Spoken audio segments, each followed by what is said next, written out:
A igreja pode se sentar. Vamos abrir a palavra do Senhor na carta de Paulo aos Efésios, capítulo 6. Estamos meditando nos versículos do último capítulo da carta de Paulo aos Efésios. Efésios 6, a partir do versículo 13.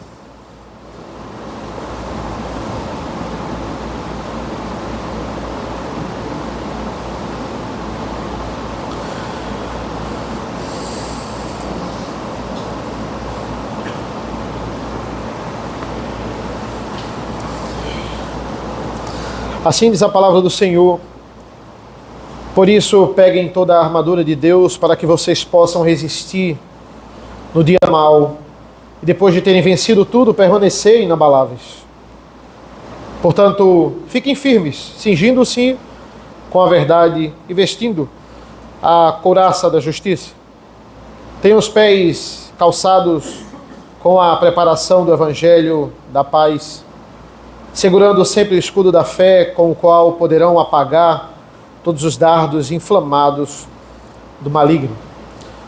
Até aqui, meus irmãos, vamos orar mais uma vez.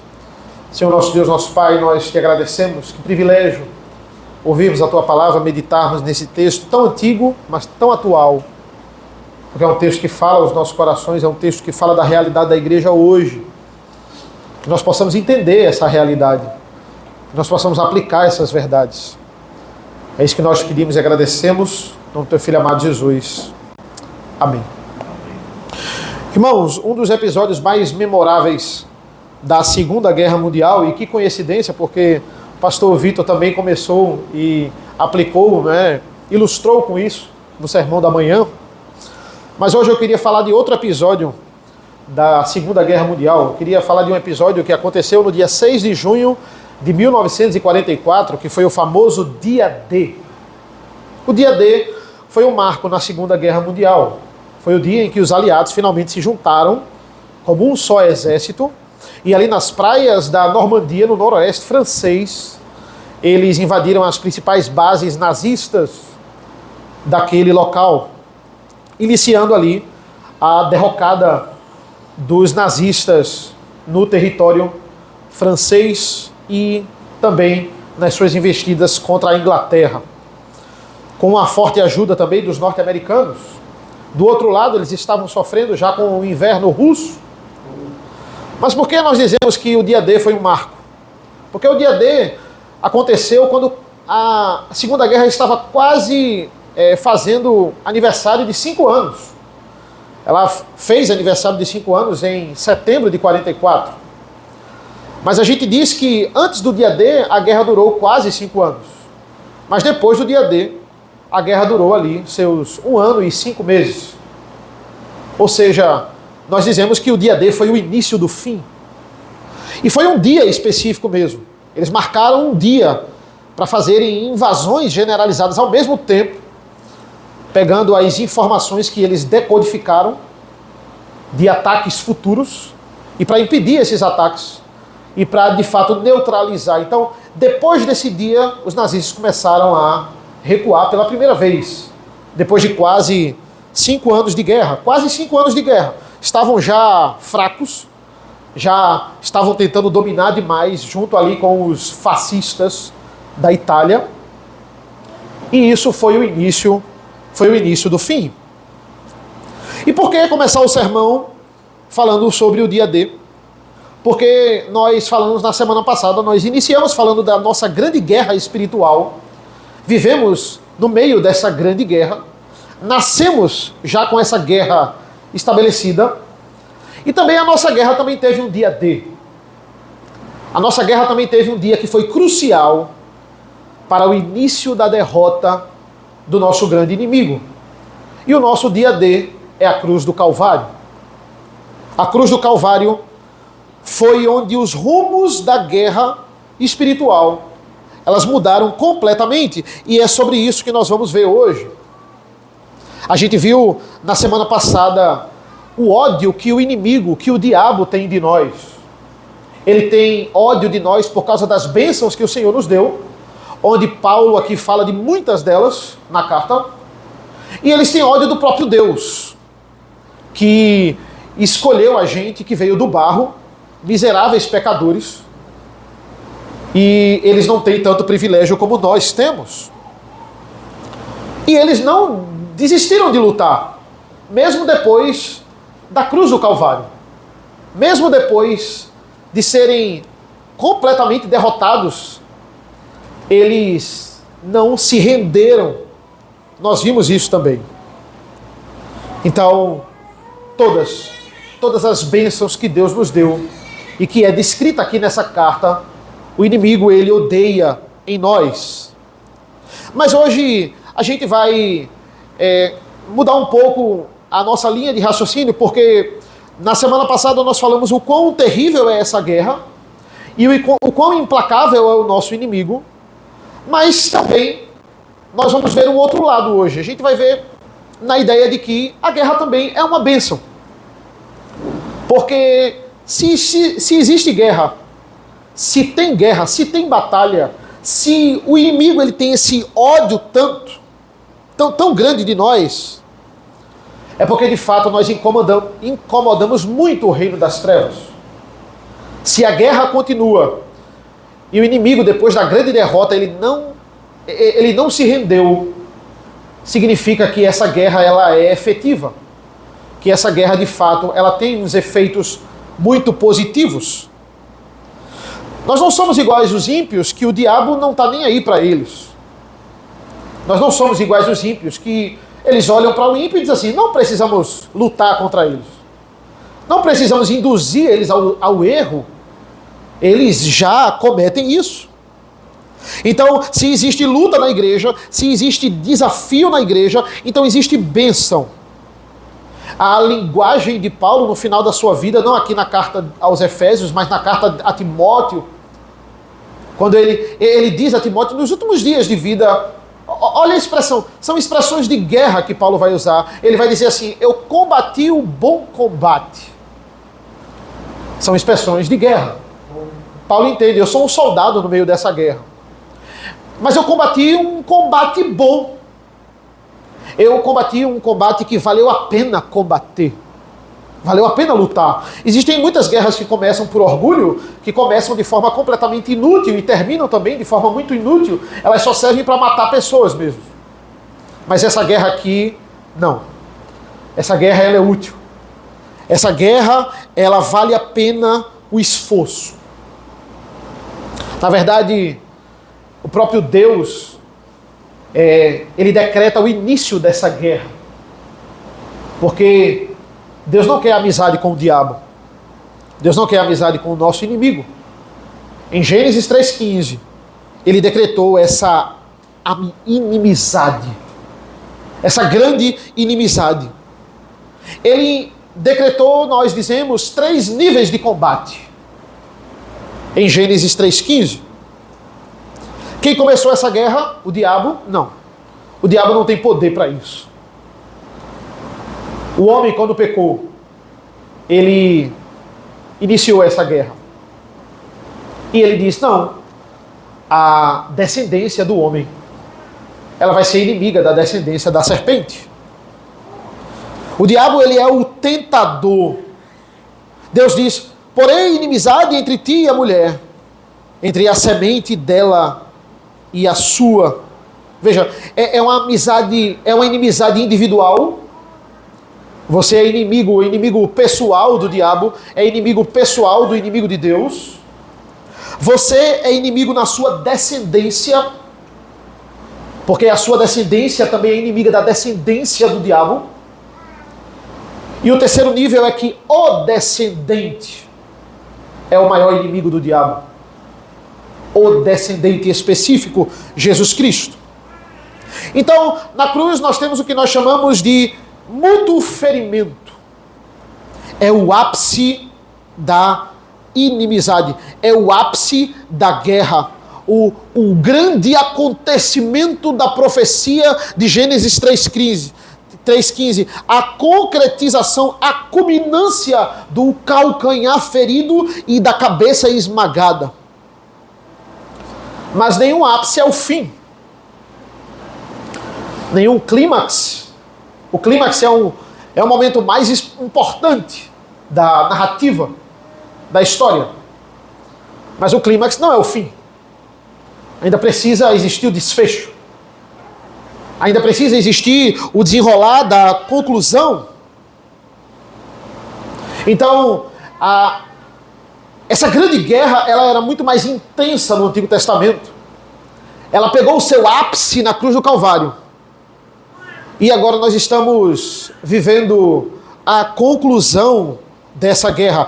A morte de Cristo é o ápice. Nós dizemos assim, que a sua morte é o ápice, que a sua ressurreição é a concretização dessa vitória, e a sua ascensão é a cerimônia da concretização da vitória.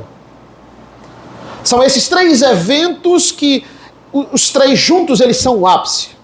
Morte, ressurreição, ascensão. A completa vitória sobre esses inimigos que Paulo está mostrando nessa passagem. Esses inimigos que nós vimos, e ele descreveu muito bem, principalmente aqui no versículo 12, ele vai dizer, porque a nossa luta não é contra o sangue e a carne, mas contra os principados e as potestades. Aí ele vai descrevendo esse inimigo, contra os dominadores desse mundo tenebroso, e contra as forças espirituais do mal nas regiões celestiais. Então, hoje nós ainda vamos falar desse inimigo. Apesar de nós termos lido aqui no versículo 13 sobre a armadura de Deus, nós não vamos focar na armadura de Deus hoje ainda. Vamos focar nas armas desse inimigo.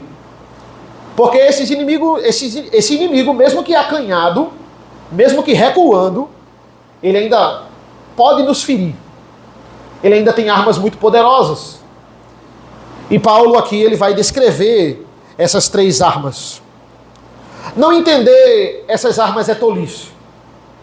Não querer se preocupar com isso é uma tolice, porque, calma, mesmo no final, ainda estamos em guerra.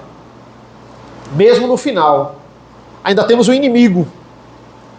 Mesmo no final, esse inimigo ainda está armado. Então, se você não conhece as armas do inimigo, e se você não conhece as táticas do inimigo, você está facilitando o trabalho do inimigo. E na verdade, eu não tenho hoje versículos para expor diretamente. Apesar de nós termos lido aqui versículos 13 a 16, que já começa, a partir do 13 ele começa detalhando a armadura de Deus, as partes da armadura de Deus. Hoje eu tenho palavras para expor. Eu tenho três palavras para expor, que são as três armas do diabo que Paulo ele frisa aqui. A primeira palavra está no versículo 11. Ele vai dizer: vistam-se com toda a armadura de Deus para poderem ficar firmes contra as ciladas do diabo. Então, a primeira arma do diabo são as suas ciladas. A segunda arma do diabo está no versículo 13, que nós lemos. Por isso, peguem toda a armadura de Deus para que vocês possam resistir no dia mau e depois de terem vencido tudo, permanecer inabaláveis. A segunda arma do diabo é o dia mau. O diabo ele tem essa forte arma que é o dia mau. Que dia é esse? Vamos ver essa arma. E no versículo 16, que nós lemos também, segurando sempre o escudo da fé, com o qual poderão apagar todos os dardos inflamados do maligno. A terceira arma do diabo são os seus dardos, são as suas flechas de fogo que ele lança sobre nós. E aqui não há espaço para fantasia. Embora muitos grandes teólogos fizessem obras de fantasia para mostrar um pouco dessa batalha espiritual, a Bíblia não foca nessa fantasia. Jesus não é um leão e o diabo não é uma feiticeira. Embora muito bem aplicados por C.S. Lewis, aqui esta luta é real. Nós vimos que essa luta sem Deus ela estaria completamente perdida, mas por causa do clímax dessa guerra, por causa do ápice dessa guerra, nós temos total condição de vencermos ela. Essa é a boa notícia. De certa forma, em Cristo nós somos invencíveis. Não é isso que nos mostra Romanos 8? Paulo nos fala isso. Romanos 8 vai dizer que em Cristo nós somos mais do que vencedores. Nós não somos apenas vencedores, nós somos mais do que vencedores. E agora, depois desse clímax, quem pode nos separar do amor de Deus? Quais são os dardos inflamados? Quais são as ciladas? Quais são os dias maus que podem nos afastar? Será que a angústia, né, a tribulação, a perseguição, a fome, a nudez, o perigo, a espada? Ele vai dizer em Romanos 8, porque eu estou bem certo de que nem a morte, nem a vida. E ele fala deles, ele fala dos anjos, dos principados, das coisas do presente, daquelas que ainda vão acontecer, dos poderes, nem altura, nem profundidade, nem qualquer outra criatura pode nos separar do amor de Deus que está em Cristo Jesus, nosso Senhor. Porque o diabo nos odeia tanto por causa das bênçãos que Deus nos deu, por causa do próprio Deus. Mas existe um outro motivo que eu deixei para hoje, do porquê ele nos odeia tanto. Ele nos odeia tanto porque ele nos teme. Vocês sabiam disso? O diabo, apesar de ir com tantas armas, ele nos teme. E ele nos teme mais do que nós tememos a ele. Eles nos temem mais do que nós tememos a eles. Entenda que isso não pode ser um incentivo para você subestimá-los, ou você ficar descansado nessa batalha, porque eles nos temem mais de forma nenhuma. Mas eles nos temem justamente por aquilo que eles odeiam. Eles nos temem e nos odeiam pelo mesmo motivo. Qual é o motivo? Por causa das bênçãos que Deus nos deu. É motivo de temor. E é motivo de ódio da parte do diabo. Eles nos temem porque eles sabem do que Deus fez e pode fazer através de nós. Eles nos temem pelo que Jesus falou após ressuscitar. Jesus olha para os discípulos e fala: eu recebi toda a autoridade nos céus e na terra. E o motivo de grande temor, depois da autoridade que Jesus recebeu, vão por todas as nações. Como assim? As nações que o diabo controlava com rédea curta, sim, vão lá e falem do meu evangelho. É isso que eles temem. Eles temem desse poder que Deus nos deu. Eles temem porque eles sabem do que uma igreja cheia do Espírito Santo ela é capaz. Eles sabem, e eles nos temem porque eles sabem que uma congregação de apenas 40 membros, se eles estiverem firmes na palavra, com as suas famílias, nós podemos mudar essa geração. Eles nos temem nisso. 2 Coríntios 10, 3 e 4 vai dizer: porque embora andemos na carne, não lutamos segundo a carne, porque as armas da nossa luta não são carnais, mas poderosas em Deus para destruir fortalezas. Destruímos raciocínios falaciosos. O inimigo é esse que possui uma imensidão de fortalezas, mas o poder de Deus, ele destrói todas elas. Por isso que eles nos odeiam. Eles sabem do que nós somos capazes. Ou melhor, eles sabem do que nós fomos capacitados para fazer. E como eles entendem de luta, como eles entendem de guerra, como eles entendem de conflito, eles não vêm mais contra nós de peito aberto. É assim que pensa o inimigo. Como ele vinha no Antigo Testamento, com toda a autoridade que ele tinha. Ele vinha nos confrontar diretamente. Não. E por que é que ele não faz isso? Porque ele entende a natureza desse conflito. Talvez a gente não entenda essa natureza, mas o diabo, ele sabe. Ele sabe muito bem quais foram as restrições, as sanções que Deus impôs a ele após ter toda a autoridade nos céus e na terra. Após o ápice, após a sua morte, ressurreição e ascensão. Ele agora tem restrições para a humanidade. O que é que Deus tirou do diabo? O poder de enganar diretamente as nações. Deus tirou isso do diabo. Ele fazia isso com facilidade no Antigo Testamento. Também o poder de nos acusar, nós vimos isso. A grande função do diabo, o nome diabo é isso, Ele é o acusador. Essa grande função ele perde completamente. Ele não tem mais respaldo porque fomos justificados. O acusador, ele não tem mais poder para acusar. E o Evangelho nos livra das portas do inferno. Vimos isso também na semana passada. O significado de Mateus 16 e as portas do inferno não prevalecerão contra ela. O que é que significa isso? O inferno, irmãos, em termos de... O inferno existe. Ele é real. E quem está lá? As almas dos condenados. Mas onde está o diabo? O diabo está aqui na terra. O diabo não está no inferno. Existem fortes linhas teológicas que creem nisso. E eu vou por essa linha. Existem outras muito fortes que não. Mas existem fortes linhas teológicas que creem na ideia de que nenhum demônio está no inferno. Todos estão aqui. Todos vivem aqui para lutar essa guerra.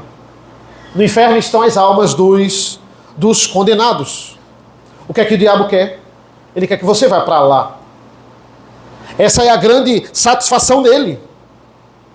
Mas ele está aqui na terra. Eles foram expulsos para cá.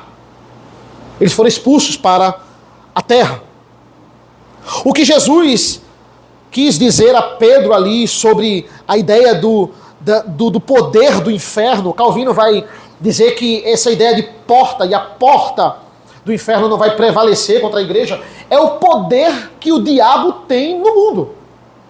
É o poder que esse reino das trevas tem nesse mundo. Esse poder, Calvino vai dizer, ele não vai mais amedrontar a igreja de forma alguma. O Evangelho impede de você ir para o inferno. O Evangelho, ele cancela esta viagem. Você deixa de ir. O inferno não exerce mais poder sobre a sua vida. O diabo, porque nos teme, ele nos ataca. Esse é o impulso dele. Ele teme, ele está recuando, mas ele não deixa de atacar. E como ele nos ataca? 3 armas. Versículo 12 diz assim: porque a nossa luta não é contra o sangue. Nós vimos essa ideia da palavra luta. A luta aqui, para Paulo, é uma ideia de confronto corporal. É como se nós fôssemos soldados mesmo, que estamos no campo de batalha, na lama. Nós não vamos lutar contra os generais dessa guerra. Nós não somos os heróis dessa guerra. Deus é. Nós estamos lutando, é uma ideia de que estamos lutando corpo a corpo. Mas nessa guerra não existem mais 2 exércitos, como existia no Antigo Testamento. Porque o exército das trevas foi derrotado na obra de Cristo. E o que é que existe nos nossos dias? É como se fossem 2 guerras, como eu falei, como o dia D. A segunda guerra era uma antes do dia D, a segunda guerra é outra depois do dia D. Esta guerra espiritual é uma antes da cruz do Calvário e depois. A única coisa que o diabo tem nesta guerra hoje são, de fato, guerrilhas. São lutas ali. Mas elas não têm o efeito que tinham antes da cruz do Calvário. Os nazistas, depois do dia D, eles não vão se render. Eles vão recuar e atirar. Recuar e atirar. Até eles serem completamente aniquilados em setembro de 45. Mas até não tomarem Berlim, eles vão ficar até o fim. E assim como o diabo, os nazistas, depois do dia D, eles ficaram piores, eles ficaram mais ferozes. Quando você acanhou os nazistas, foi aí que eles mataram os judeus. Foi aí que todo campo de concentração virou campo de extermínio. Eles começaram a fazer uma limpa geral. E eles mataram muito mais pessoas nesses meses de final da guerra do que nos quase 5 anos. Porque eles ficaram ferozes. O diabo está acanhado, mas ele está muito mais irado. Ele é o dragão de Apocalipse 12 que está com tudo agora para perseguir a mulher. Porque ele não conseguiu aniquilar o filho que a mulher estava carregando. Ele está muito mais feroz. Ele está muito mais perigoso. O inimigo, ele sabe que é só uma questão de tempo até ele ser derrotado por completo. Então ele não vai parar. até Deus parar ele. Até quando o Senhor acabe de vez com essa guerra. O diabo nunca foi ao inferno, mas ele irá, junto aos condenados também, ao lago de fogo e enxofre. Mas o inimigo, ele ainda não se rendeu. Por isso que a gente precisa continuar avançando.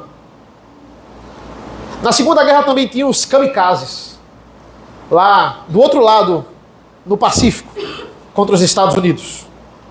Quando eles viram que já estavam perdendo muitos soldados com os norte-americanos, os kamikazes, eles eram pilotos que, quando viam o risco de ser atingido, eles miravam em algum porta-avião ou em algum local que tinha muito americano e ia com a ponta do avião para esses locais. Eles morriam, mas eles levavam muita gente com eles. Pelo menos valeu a pena, eles achavam. Assim são os terroristas também. O diabo é como se fosse um terrorista. Um terrorista, ele quer acabar com uma nação, então ele bota bombas no corpo e ele se explode. Ele vai o quê? Ele vai causar um dano muito grande naquela rua ali, daquele local. Mas ele não vai causar um dano na nação como um todo. Ele vai matar muita gente ali. Mas ele não vai causar um dano em todos os Estados Unidos, por exemplo. Vai ser terrível naquele local, mas não... O diabo é assim, ele vai pegando as oportunidades e ele vai ferindo nessas guerrilhas. É a única coisa que ele tem. O diabo é um kamikaze, o diabo é um terrorista. Ele vai lutando dessa forma. Eles sabem que as suas ações suicidas, elas vão causar um estrago naquele determinado local, mas não vão ferir a guerra como um todo. Eles sabem que estão enfrentando um exército invencível. Contra Cristo eles não podem fazer mais nada. Cristo está numa posição, a gente viu isso em Efésios 4. Ele está no último andar dos céus. A única coisa que o diabo conseguiu fazer contra Jesus foi ferir o seu calcanhar aqui na terra. Mas agora ele não pode encostar em Jesus. Ele não pode mais fazer nada. Então, o que é que ele faz? Ele usa de terror. Ele aterroriza. E o diabo é muito bom em terror. O diabo é muito bom em nos deixar com medo. E nos deixar inseguros. Se ele só tem a gente, então ele vai com todas as suas armas contra nós. Primeira arma, as suas ciladas. Vistam-se, versículo 11, com toda a armadura de Deus para poderem ficar firmes contra as ciladas do diabo. Essa palavra cilada, ela aponta diretamente para um sentido de guerrilha também. Como se ele soubesse que não tem mais força para lutar com o poderio e a autoridade que ele tinha no Antigo Testamento, e agora ele ataca com pequenas guerras. Essa palavra aponta para isso. São ciladas, são momentos ali de batalhas, digamos assim, mini batalhas. A própria postura que o diabo tem com Cristo era uma postura de grande autoridade. Ele falava com Jesus diretamente. Ele mostrava um fácil acesso que ele tinha a Cristo para dialogar com ele, para questioná-lo depois da morte.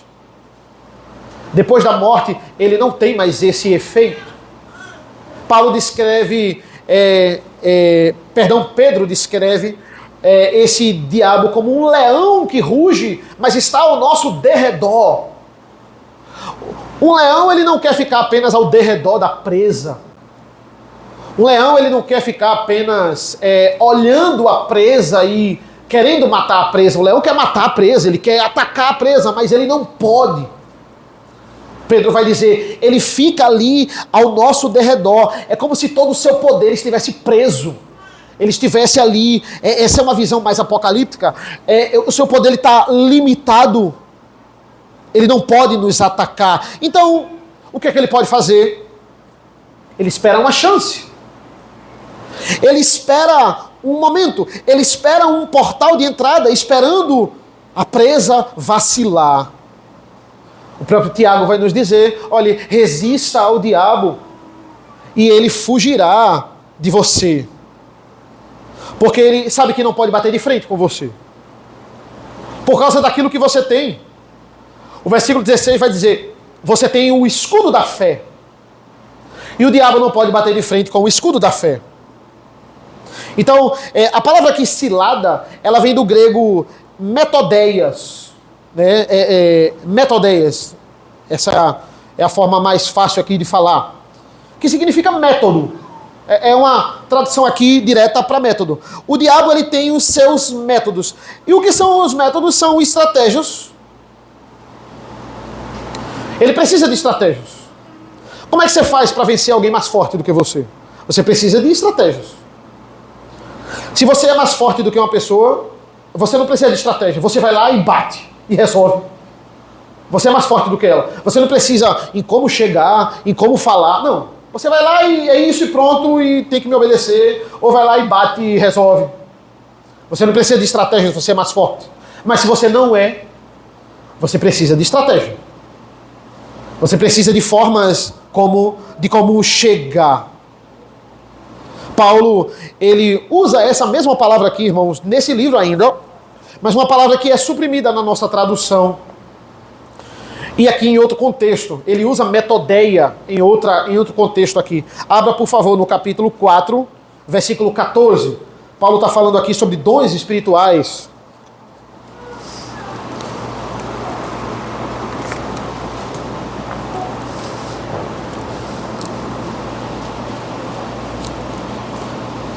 Diz assim a palavra de Deus: para que não mais sejamos como crianças arrastados pelas ondas e levados de um lado para o outro, por qualquer vento de doutrina, pela artimanha das pessoas, pela astúcia com que induzem ao erro.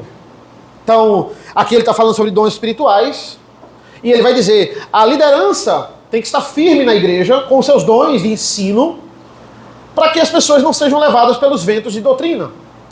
E aí, numa tradução aqui mais literal, digamos assim, né, mais direta, ele vai dizer assim, né, esse termo aqui, né, ele usa vento de doutrina pelo método, né, então a tradução da gente suprime isso, pelo método da artimanha das pessoas, pela astúcia com que induzem ao erro, pelo método da artimanha das pessoas. Ou seja, um método que que o diabo usa para enganar as pessoas em relação à verdade. Irmãos, esse método de trabalhar com a mentira dentro da igreja é uma das grandes armas do diabo. E aqui o erro que o diabo vai trabalhar é um erro específico. Qual é o erro? É um erro doutrinário. Porque a palavra está dizendo sobre ventos de doutrina. Não é qualquer mentira que o diabo quer contar no meio da igreja. O diabo quer subverter, ele quer mudar a ideia da verdadeira doutrina. A questão aqui é vento de doutrina. Tem aquela frase que diz assim, se você não pode ir contra o inimigo, junte-se a ele. O diabo tentou fazer isso com Jesus. Tentando Jesus, ele vai dizer, Senhor, vamos fazer uma troca. Vamos parar com esse negócio de esmagar a minha cabeça. Vamos... o Senhor se ajoelha perante mim e eu lhe dou todos os reinos da terra. Todo mundo sai ganhando. Vamos fazer isso. Primeiro que os reinos não eram dele, né? Para ele dar alguma coisa. E segundo que ele está propondo para Jesus se ajoelhar perante ele. Então, olha o que é que ele vai dizer. Vamos fazer um acordo. Mas Deus não quer acordo com o diabo. Deus odeia qualquer acordo com o diabo. Deus não quer acordo, não quer aliança com o diabo. Ele quer guerra com o diabo. Ele quer guerra. Ele estabeleceu esse confronto. Ele estabeleceu essa luta, essa inimizade. Gênesis 3,15 fala de guerra, fala de conflito. O que ele faz conosco, já que ele sabe que não tem acordo com Deus. Ele tentou fazer acordo com o Filho de Deus. Ele tentou fazer um acordo. Mas a cruz do Calvário mostra que não tem acordo. Fica muito claro isso. Agora, ele só tem essas armas. Ele faz o quê? Ele vai introduzindo os seus soldados na igreja do Senhor. E é um dos grandes calos de todas as cartas de Paulo. Pegue as de Pedro aqui também. São os falsos profetas. São os falsos mestres dentro da igreja. Clássico. E clássico. Ele não tinha muito o que trabalhar.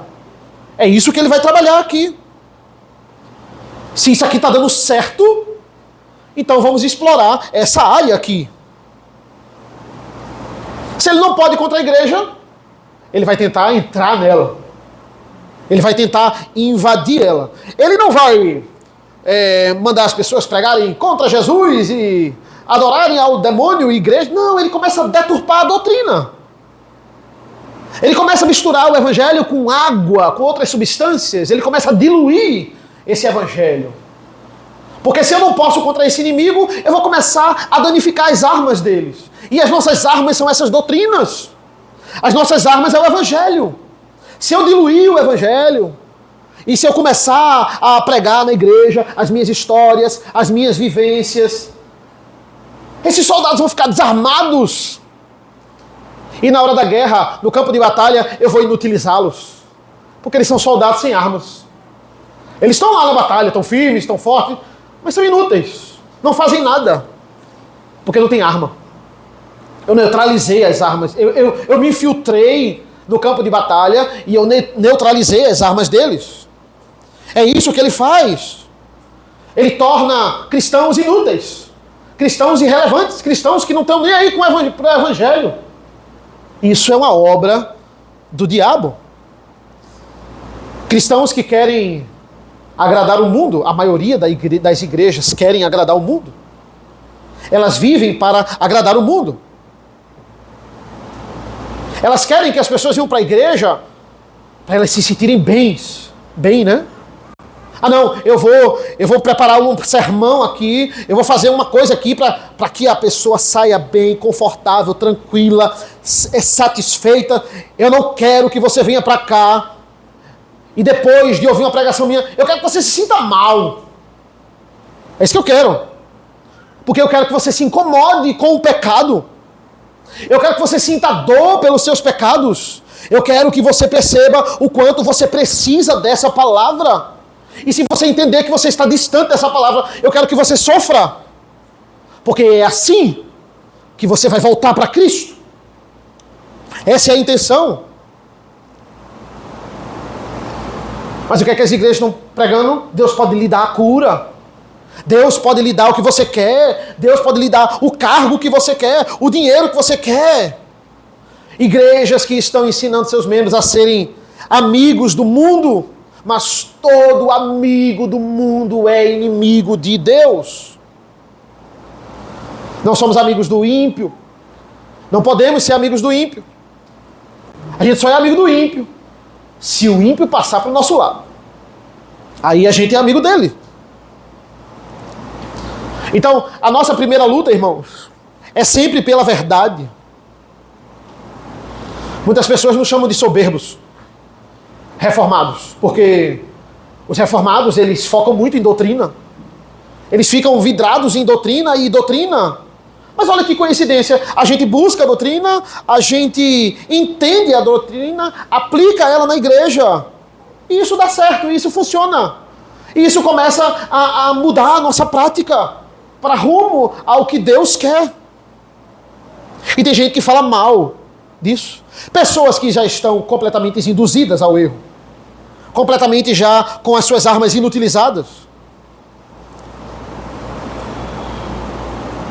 O próprio Paulo vai dizer lá em Gálatas: mas ainda que nós, ou mesmo eu, ou anjo vindo do céu, pregue a vocês um evangelho diferente daquele que temos pregado, que esse seja anátema. A segunda arma do inimigo, irmãos, é o versículo 13. Muito interessante também. Ele vai dizer assim: por isso peguem toda a armadura de Deus para que vocês possam resistir no dia mau e depois de terem vencido tudo, permanecer inabaláveis. Paulo vai nos dizer também, o mesmo Paulo, vai dizer que todos os dias são maus. Ele também diz isso. Mas agora ele está falando do dia não como no plural. É muito curiosa essa expressão, porque essa expressão está literalmente no singular. Ele está falando sobre o dia mau. É um dia específico. Essa expressão dia mau, ela está na Escritura, nos que nós chamamos no grego do genitivo. Genitivo nos dá a ideia de posse, né? Uma tradução mais direta é o dia do mal, digamos assim. É o dia do mal, né? Não seria o dia mal, mas no genitivo ali, o dia do mal. É muito interessante, e os puritanos, eles adoravam escrever sobre isso e estudar sobre isso. Que dia seria esse? É um dia na sua vida e na minha, em que as forças das trevas, elas vão com tudo nessa guerrilha. É um dia atípico. É um dia em que o Senhor permite o diabo ser mais incisivo na sua vida e na minha. Então, de forma esporádica, todos os dias da gente não é assim, mas na nossa vida espiritual, nós vamos ter esse dia específico. Esse dia mau. Esse dia em que o diabo ele vai ficar mais perto da gente, com a permissão do próprio Deus. Mas a grande guerra não acabou? Sim. O dia D já não terminou? Sim. Mas Deus ainda permite que, como uma forma de teste, e até para amadurecer a sua fé, o diabo ir lá e... nós chamamos de o dia da calamidade. Um dia em que acaba sendo decisivo nas nossas vidas, para o bem ou para o mal, na vida das pessoas. E como eu disse, ele não pode fazer isso todos os dias. Ele não pode fazer isso livremente. O próprio Pedro, Jesus vai falar desse dia mau para Pedro. Jesus vai profetizar desse dia mau para Pedro. Quando ele diz que o apóstolo, né, que ao apóstolo, que Satanás, ele reclamou a alma dele. Ele vai dizer, Pedro, Satanás reclamou a sua alma, e Jesus diz a ele que ele vai peneirá-lo como trigo. O diabo vai peneirá-lo como trigo. O que é que isso, à luz de Efésios 6:13, vai dizer? Satanás, ele obteve a permissão de Deus para lhe pegar e lhe dar uma dose mais intensa de tentação, diferente dos outros dias. Então esteja atento a esse dia mau. E mais, peça a Deus para lhe livrar desse dia mau. Você pode fazer isso em suas orações? Isso é tão sério que, lá em Mateus 6, na oração do Pai Nosso, nos pedidos que Deus faz, que Jesus ensina para a gente fazer, na oração do Pai Nosso, os 2 últimos são dedicados exclusivamente a esse dia mau. O penúltimo pedido é: não nos deixem cair em tentação. E o último pedido: mas livra-nos do mal. Esse mal é o mesmo mal de Efésios 6:13. É o mal que é melhor traduzido por maligno. É o dia do maligno. E aqui, em Mateus 6, mas nos livra do maligno. Esse mal é o maligno. Nos livra disso. As 2 últimas petições da oração do Pai Nosso é pedindo o livramento desse dia. É pedindo o livramento desse momento. Porque Deus é poderoso para nos afastar. O que nós temos que pedir a Deus é misericórdia.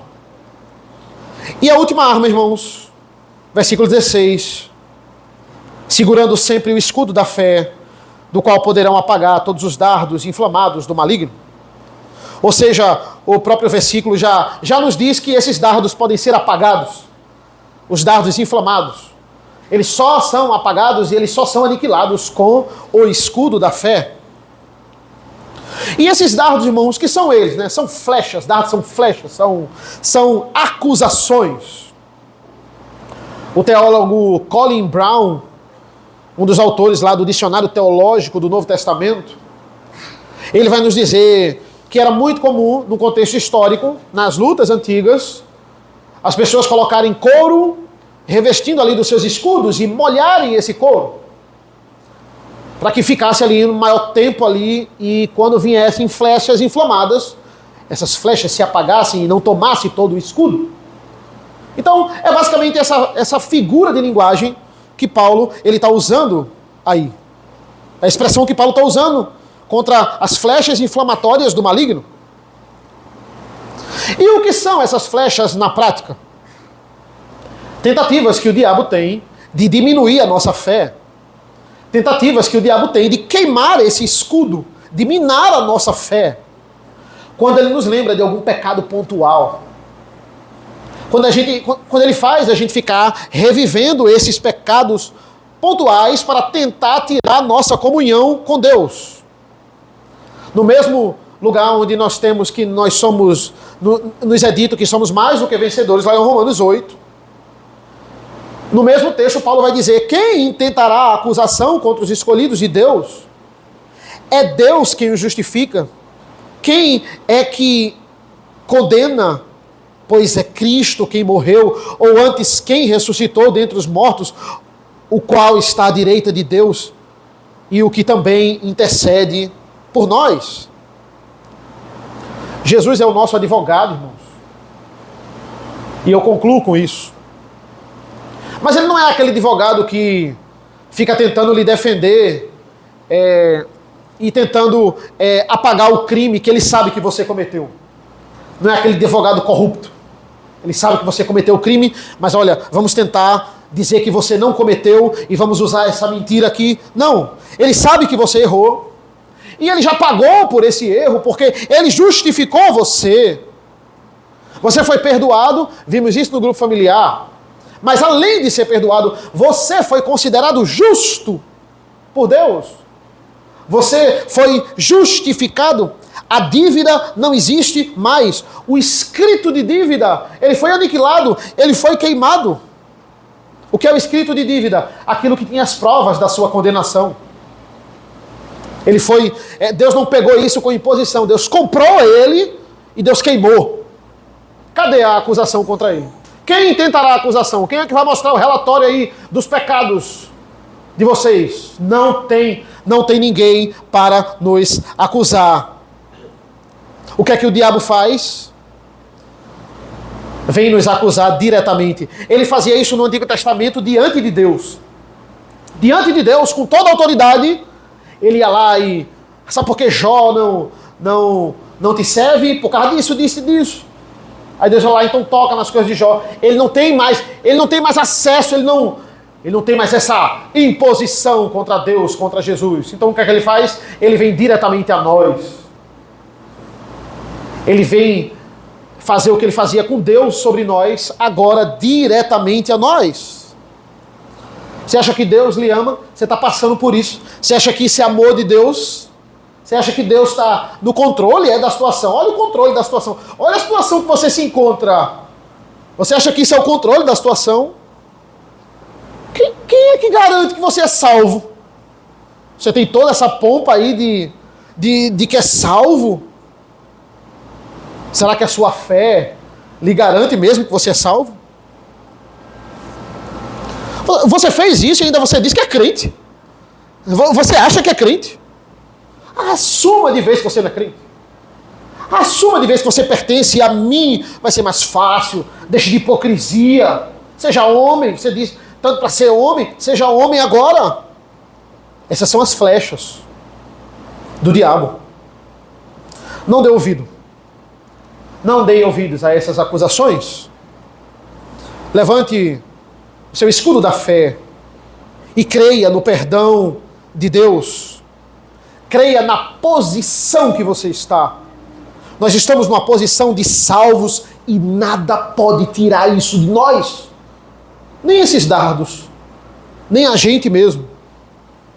Creia na morte de Cristo em seu lugar.